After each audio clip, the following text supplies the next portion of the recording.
Shalom saudaraku yang saya kasih dalam Tuhan, saya Bernard Siswoyo Hartstein. Hari ini saya akan menyampaikan satu perenungan untuk kita bersama. Namun sebelumnya saya ingin mengucapkan banyak terima kasih kepada Bapak Riki Budianto dan Ibu Linda Kristianti yang sudah memberi kesempatan kepada saya untuk bisa menyampaikan renungan pada hari ini di kesempatan yang baik walaupun secara virtual. Saya dari Toronto, Kanada, dari lantai 19, saya berbahagia bisa bertemu dengan Anda semua saat ini. Hari ini saya akan membahas mengenai sesuatu yang sangat sering kita hadapi. Bahkan akhir-akhir ini semakin bertambah eskalasinya. Di tengah-tengah global pandemic yang sampai detik ini belum ditemukan atau belum ada obatnya atau belum ada jalan keluar. Ini membuat seluruh dunia, miliaran orang di muka bumi ini mengalami hal yang saya ingin sampaikan. Ada 3 elemen yang saya ingin sampaikan pada hari ini, yaitu yang pertama difficulty atau kesulitan. Yang kedua adalah anxiety atau kegelisahan yang menyebabkan ketawaran hati. Dan yang ketiga itu adalah uncertainty atau ketidakpastian. 3 elemen ini sebenarnya adalah bagian dari sebuah pertumbuhan rohani. Dan pertumbuhan rohani itu pasti ya, di dalam setiap pertumbuhan rohani akan mengalami 3 elemen ini. Kenapa? Karena hidup ini adalah sebuah perjalanan. Dan setiap perjalanan pasti akan menghadapi kesulitan, akan menghadapi yang namanya kegelisahan yang menyebabkan tawar hati dan perasaan tidak ada kepastian. Karena kita sedang berjalan, kita sedang menuju kepada sesuatu yang kita inginkan atau ingin kita capai. Mari kita akan lihat dari aspek kebenaran firman yang lebih dalam lagi mengenai kebenaran firman Tuhan ini. Namun sebelumnya kita akan berdoa. Bapa yang baik, tidak ada satu langkah di dalam kehidupan kami yang tidak terperhatikan oleh pemandangan-Mu. Dan kami bersyukur hari ini bahwa pemeliharaan-Mu dan perlindungan-Mu semakin nyata. Di saat kami membutuhkan Engkau, ada tangan-Mu yang terulur. Di saat kami ingin mengambil keputusan, maka ada hikmat yang Engkau sediakan. Di saat kami sudah mengambil keputusan bahkan salah sekalipun, maka ada nasihat dan teguran, bahkan jalan keluar untuk kami bisa mengatasi semua yang kami sudah putuskan walaupun itu salah. Anugerah-Mu, kebenaran-Mu, dan kekuatan dari-Mu itulah jangkar kami yang kokoh, pondasi kami yang kuat untuk kami tetap melanjutkan apa yang Tuhan sudah mulai di dalam kehidupan kami. Berkati menit-menit yang kami akan nikmati bersama pada saat ini di dalam kebenaran firman Tuhan.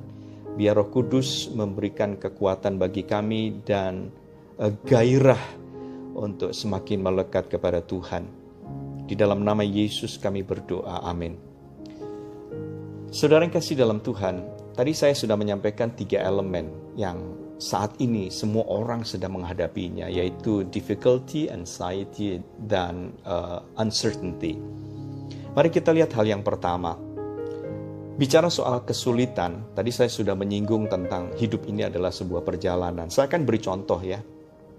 Pada waktu saya berada di Los Angeles, sekitar 2,5 bulan yang lalu, saya dan keluarga tinggal di Beverly Hills selama 9 tahun. Dan pada waktu itu kami memutuskan untuk kembali ke Kanada, ke Toronto. Nah, pada waktu itu di kesempatan itu kami sudah memesan tiket pesawat, dan pesawatnya itu harus transit ke Chicago. Jadi tidak ada direct flight ke Toronto. Nah, kami sudah begitu senang ya dengan tiket yang sudah direncanakan, dengan perjalanan dan rencana tersebut. Nah, pada waktu kami sudah boarding, sudah berada di dalam pesawat. Nah, pada waktu pesawat itu mau keluar dari belalai tempat orang penumpang yang bisa masuk itu ada belalai. Nah, pada waktu mau melepaskan itu, ternyata ada sesuatu yang nyangkut di roda pesawat. Akhirnya delay, ya, ditunda sampai sekitar 30-40 menit kami berada di pesawat sebelum take off.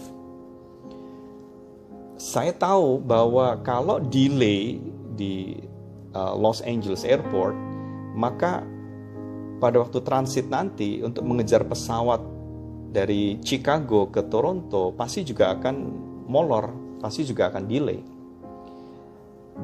Saya berpikir positif, tapi ada rasa khawatir juga. Nah, pada waktu kami tiba di Chicago, kami berlari-lari untuk mengejar pesawat berikutnya menuju Toronto. Sampai akhirnya di counter gate yang ada di sana untuk airline yang tersedia di sana, ternyata petugas mengatakan pesawat sudah tidak bisa menerima penumpang. Anda sudah terlambat. Ada rasa marah, rasa capek, rasa kesal gitu ya. Dan istri saya juga cukup gelisah dengan keadaan itu ya. Dan pada waktu itu petugasnya bilang bahwa tidak ada penerbangan dari Chicago ke Toronto di akhir pekan karena situasi pandemik. Lalu saya tetap dalam hati bilang, wah, bagaimana ini? Sementara situasinya sangat tidak mengenakan.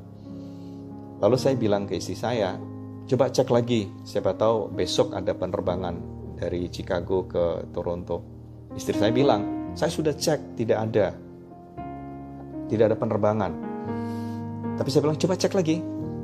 Dan pada waktu itu kita memutuskan untuk menginap di hotel di airport. Nah, saat itu juga setelah di kamar, akhirnya dicek kembali, ternyata besok ada satu penerbangan. Wah, kami senang sekali. Rencananya stay atau delay di sana bisa 2 hari, tapi pada waktu itu ada jalan ya, penerbangan berikutnya keesokan harinya. Nah, dari contoh sederhana ini saya menemukan bahwa perjalanan saya dari Los Angeles ke Toronto harus transit di Chicago itu mengalami yang namanya kesulitan. Pesawatnya tidak bisa keluar dari anchornya untuk bisa take off, sehingga harus delay. Tetapi kesulitan itu tidak mengurangi semangat kita untuk melanjutkan perjalanan. Mengapa? Karena kami punya tujuan. Ya, kita punya tujuan. Tujuan utamanya adalah ke Toronto, Kanada. Walaupun harus delay, walaupun harus mengalami kesulitan, walaupun harus menginap 1 malam di hotel airport, tapi karena kita punya tujuan sehingga kita tidak berhenti. Ketika kesulitan itu ada, kita terus melakukan suatu usaha untuk mencari penerbangan selanjutnya, tidak berhenti. Nah, kalau kita refleksikan dalam kehidupan kita, mengapa kesulitan itu menjadi sesuatu yang akhirnya membuat kita terperangkap semakin dalam, semakin dalam, semakin dalam, dan sulit untuk keluar. Bahkan kita berpikir bahwa kesulitan ini akan membuat kita terlempar dari perjalanan hidup ini. Kenapa begitu? Karena ada kemungkinan kita tidak punya tujuan hidup, sehingga kita anggap kesulitan itu adalah sesuatu yang akan menghentikan kehidupan kita right away. Tapi kalau kita memiliki tujuan hidup, ya, maka saya percaya kesulitan itu sebenarnya ya tidak akan membuat kita berhenti untuk berusaha mencari jalan keluar. Dan tentu saja jalan keluar yang kita dapatkan itu juga merupakan berkat dari Tuhan. Tuhan membuka jalan buat setiap kesulitan-kesulitan yang kita hadapi. Kalau kita lihat dari kebenaran firman Tuhan, mari kita buka Efesus pasal 3 Di dalam Efesus pasal 3 ayatnya yang ke-12 saya akan bacakan. Di dalam Dia kita beroleh keberanian dan jalan masuk kepada Bapa dengan penuh kepercayaan oleh iman kita kepadanya. Dari ayat ini saya ingin menyampaikan bahwa di dalam Tuhan ada sebuah keberanian, keberanian untuk melanjutkan perjalanan hidup dalam menghadapi kesulitan-kesulitan, dan juga ada jalan masuk kepada Bapa dengan penuh kepercayaan oleh iman kita kepadanya. Keberanian dan jalan masuk, dua hal yang disediakan oleh firman Tuhan untuk kita mengerti dan memahami bahwa setiap kesulitan yang kita hadapi, asalkan kita memiliki tujuan hidup, maka keberanian itu akan muncul. Keberanian bukan karena kekuatan kita sendiri, tetapi keberanian karena tuntunan dari Roh Tuhan, dan juga karena kesadaran kita yang penuh terhadap kehadiran Tuhan. Itu penting. Apapun yang terjadi dalam sebuah perjalanan, ketika Anda tahu dan menyadari bahwa ada yang menyertai kita, maka kita akan berani. Namun keberanian itu tidak akan cukup kalau tidak ada jalan masuk, kalau Tuhan tidak sediakan jalannya buat kita. Disitulah hebatnya penyertaan Tuhan dalam hidup kita. Ada satu ayat yang lain di dalam Amsal 19 ayat 21 yang berkata begini, "Banyaklah rancangan di hati manusia, tetapi keputusan Tuhanlah yang terlaksana." Kesulitan-kesulitan dalam hidup mungkin saja karena kita terlalu banyak rancangan. Kita terlalu merencanakan sedemikian rupa dalam perjalanan ini dengan penuh tingkat kompleksitas yang tinggi. Bahkan kita merasa bahwa rencana kita ini pasti jadi. Tapi pada kenyataannya di tengah perjalanan ada kesulitan. Lalu kita tidak bisa mengatasinya, maka kita menjadi bingung, kita menjadi khawatir. Nah, kalau bicara soal rancangan yang ada di hati manusia dengan rancangan Tuhan terhadap seluruh aspek hidup kita, itu dua hal yang berbeda. Karena itu perlu ada keterpautan antara rancangan yang ada di dalam hati kita dengan apa yang Tuhan sudah rancangkan dalam kehidupan yang ada di muka bumi ini. Itulah yang disebut sebagai tujuan akhir hidup atau tujuan ilahi. Kesementaraan yang kita hidupi di muka bumi ini itu nanti ada akhirnya. Dan itu sebabnya kita membutuhkan juru selamat, supaya rancangan Tuhan, supaya rencana Tuhan dan tujuan-tujuan ilahi itu tercapai dalam hidup ini. Oleh karena itu kesulitan tidak akan menjadi sesuatu yang mematikan, yang akan memutus hidup kita. Saya pernah menulis satu tulisan dalam bahasa Inggris berkata begini, "Difficulties will not disqualify us from our destiny, but will discipline us from disengagement of purposeful destination." Kesulitan tidak akan mengeluarkan kita dari tujuan hidup, tetapi justru akan mendisiplinkan kita dari keinginan untuk keluar dari tujuan-tujuan hidup yang sudah direncanakan atau dirancangkan. Kalau kita melihat kesulitan sebagai sesuatu yang mematikan, bisa saja saat itu juga maka berhentilah perjalanan hidup kita. Tapi kalau kesulitan-kesulitan itu kita anggap sebagai sesuatu yang mendisiplinkan kita supaya kita tidak keluar dari jalur, dari rancangan Tuhan yang abadi, dari rancangan Tuhan yang sempurna, maka kesulitan itu akan justru membuat kita semakin cakap. Kesulitan itu akan membuat kita semakin mahir, menjadi master, menjadi ahli, menjadi semakin tajam, menjadi semakin peka, menjadi semakin kuat bahkan untuk tetap melanjutkan perjalanan hidup yang belum selesai sampai hari ini. Nah, saudara yang kasih dalam Tuhan, kalau rancangan di hati manusia tidak sejalan dengan keputusan Tuhan, lalu ada kesulitan, ada kemungkinan kesulitan itu akan justru membuat Anda mengembalikan Anda kepada tujuan yang sesungguhnya. Jadi, kesulitan bisa menjadi sesuatu yang mematikan dan mengerikan, tapi kesulitan bisa menjadi suatu hal yang membuat kita kembali kepada jalur yang benar. Itu hal yang pertama dalam spiritual growth yang dihadapi oleh banyak orang saat ini mengenai kesulitan-kesulitan dan bagaimana Alkitab melihatnya tentang kesulitan tersebut. Yang kedua, yaitu anxiety atau kegelisahan yang membuat kita tawar hati. Pertanyaan berikutnya adalah begini, dari mana asalnya anxiety itu? Setelah saya menyelidiki dan melihat dari berbagai pengalaman dan menyerapnya, maka anxiety atau kegelisahan yang membuat kita tawar hati itu berasal dari ketakutan.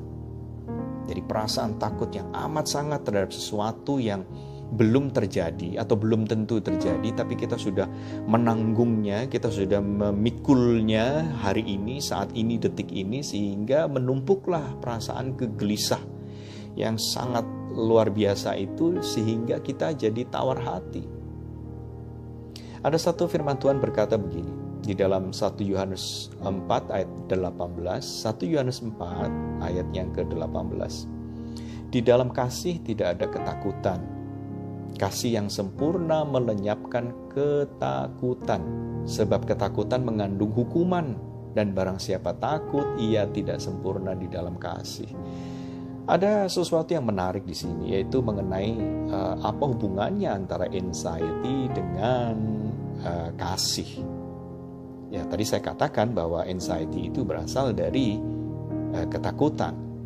Rasa gelisah yang membuat kita tawar hati itu berasal dari ketakutan, perasaan takut.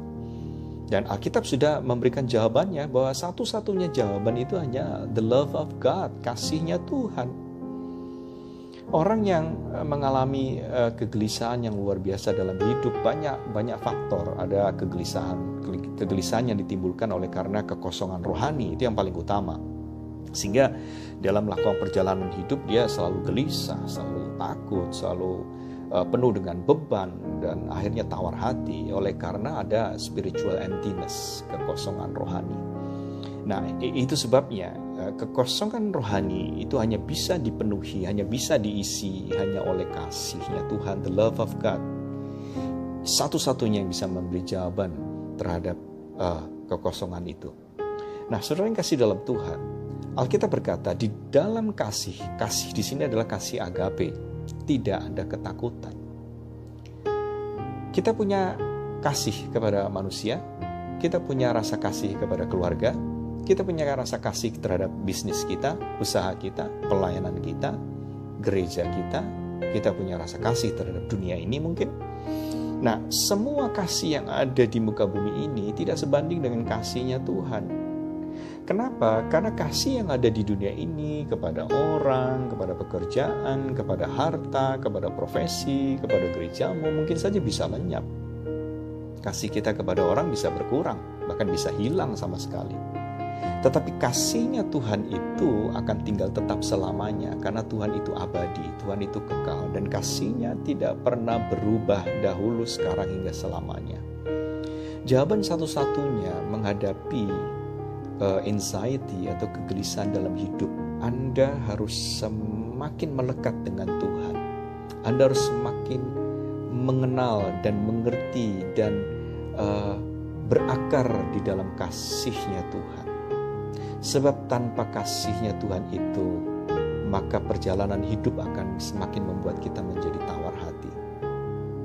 Saudara yang kasih dalam Tuhan, kasih yang sempurna itu hanya Tuhan yang memilikinya. Makanya dikatakan kasih yang sempurna melenyapkan ketakutan.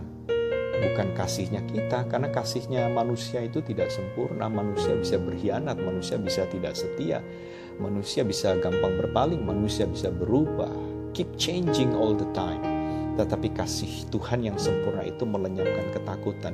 Jadi ketakutan itu adalah bagian dari sebuah perjalanan perjalanan hidup, ya, yang bisa diatasi kalau kita at the same time melekat dengan kasih-Nya Tuhan.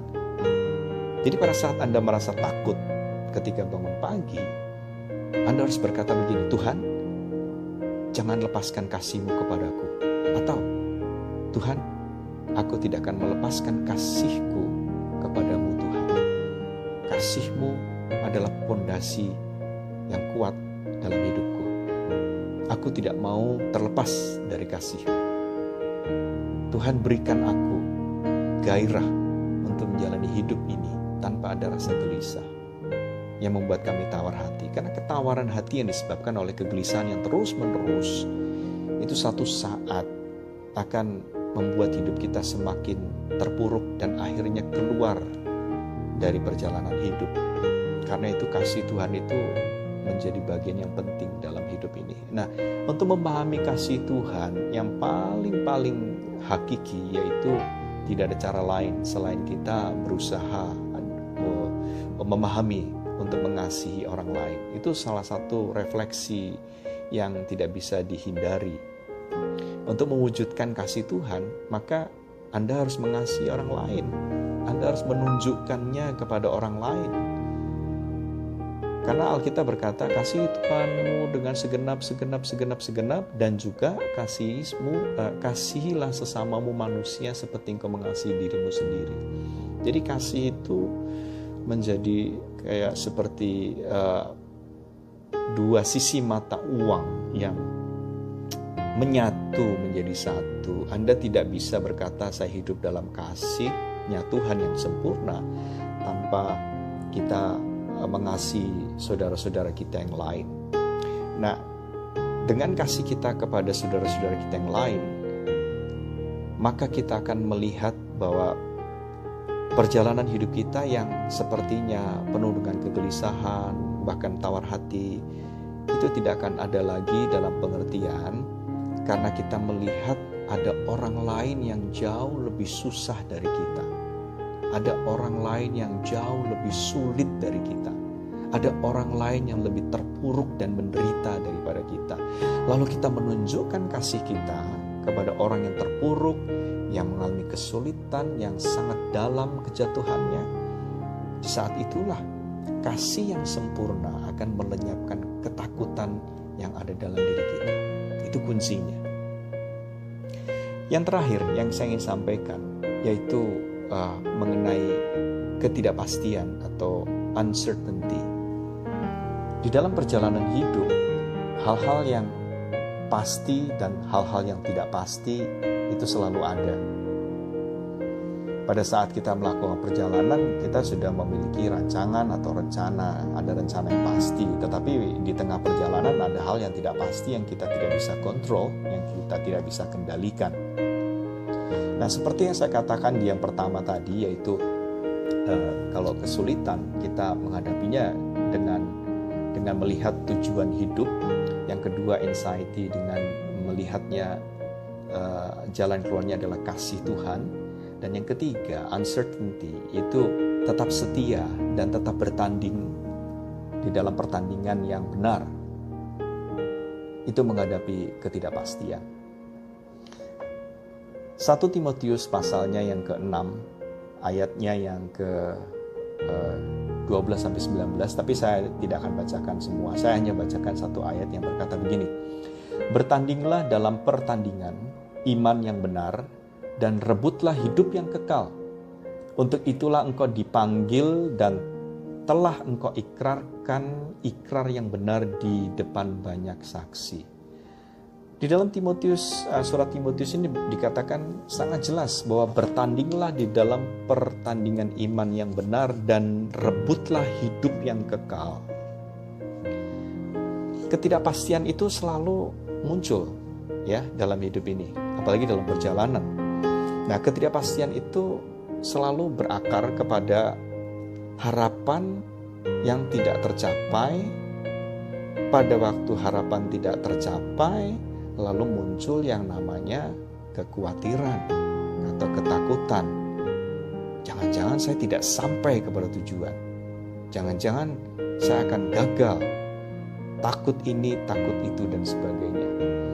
Akhirnya muncullah yang namanya perasaan tidak pasti. Lalu kita mengklaim sebagai, wah, perjalanan hidup ini tidak pasti. Saya ingin sampaikan kepada saudara, terlepas Anda melihat atau tidak melihatnya, seluruh perjalanan hidup manusia itu memang ada yang pasti dan ada yang tidak pasti. Yang pasti yaitu apa? Kita lahir, kita bertumbuh menjadi dewasa. Setelah itu yang pasti apa? Yang pasti kita harus kembali pulang. Hidup kita akan berakhir. Itu kepastian. Itu pasti Anda akan mati. Yang tidak pasti yaitu proses dari lahir sampai mati, di tengah itu, in between.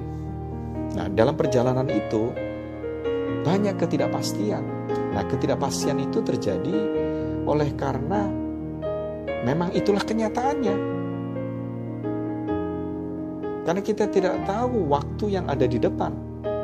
Karena tidak ada jaminan bahwa 5 menit ke depan ini akan terjadi ini, terjadi itu. Semua prediksi bisa terjadi, bisa tidak. Dalam 5 menit ke depan, apakah hidup kita masih ada di muka bumi ini atau tidak ada yang tahu. Itulah ketidakpastian. Nah, cara yang terbaik yaitu apa? Embrace. Rangkul saja itu. Terima apa adanya, antara pasti dan tidak pasti. Nah, untuk mendalami antara ketidakpastian dan kepastian itu, tidak ada cara lain selain tetap bertanding. Tetap bertanding dengan pertandingan yang benar, bukan pertandingan yang salah. Maksudnya pertandingan yang salah yaitu Anda sudah merancangkan untuk berbuat jahat, lalu Anda bertarung untuk sesuatu yang jahat itu, untuk mencapai sesuatu, untuk mendapatkan sesuatu, tapi dengan cara yang jahat. Itu pertandingan yang tidak benar. Tapi kalau pertandingan yang benar itu adalah kita bertanding, bertempur di dalam iman, oleh karena kita meyakini sebuah kebenaran dan kita tahu bahwa jalan hidup kita itu benar, pilihan hidup kita itu benar, dan apa yang kita lakukan itu benar di mata Tuhan. Lalu menghadapi kesulitan, tantangan, tawar hati, mendapat pertentangan, mendapat perlawanan dari musuh-musuh kita, mendapatkan hambatan yang luar biasa menghalangi kita sehingga kita gagal, jatuh dan jatuh dan jatuh lagi.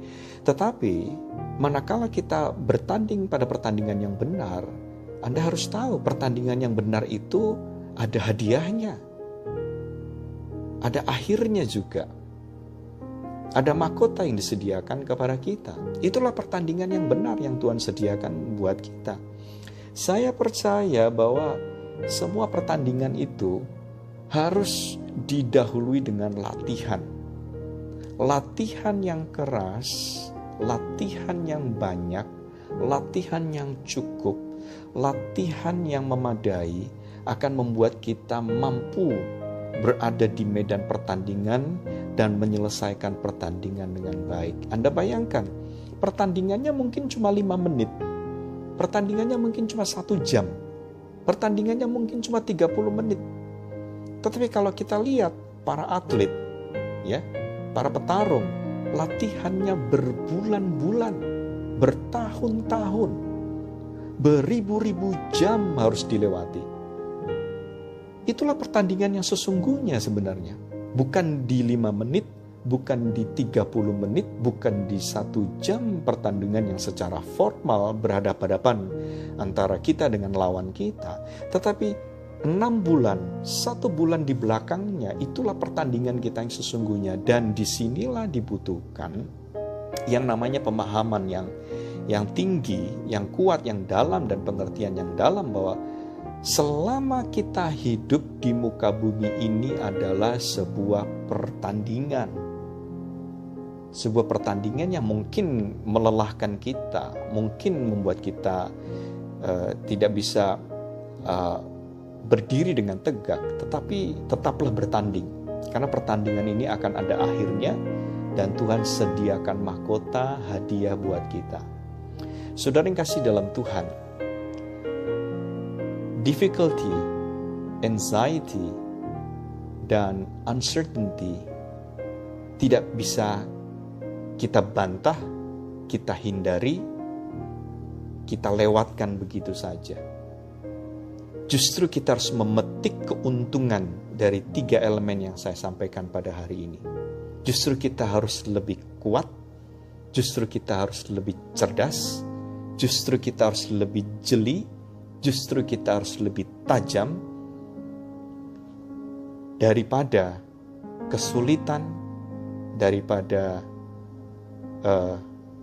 tawar hati atau ketakutan atau kegelisahan yang membuat kita tawar hati, dan dari ketidakpastian ini kita memetik keuntungan di dalamnya. Itulah yang Tuhan inginkan untuk kita miliki, untuk kita senantiasa mengerti. Saudara yang kasih dalam Kristus, saya percaya hari ini adalah hari yang baik buat kita, dan saya percaya juga bahwa Tuhan berbicara kepada kita melalui kebenaran firman Tuhan yang singkat ini. Dan saya berharap bahwa kita tetap kuat, perjalanan harus tetap dilanjutkan, oke? Dan mulailah dengan apa yang Tuhan sudah mulai di dalam kehidupan kita.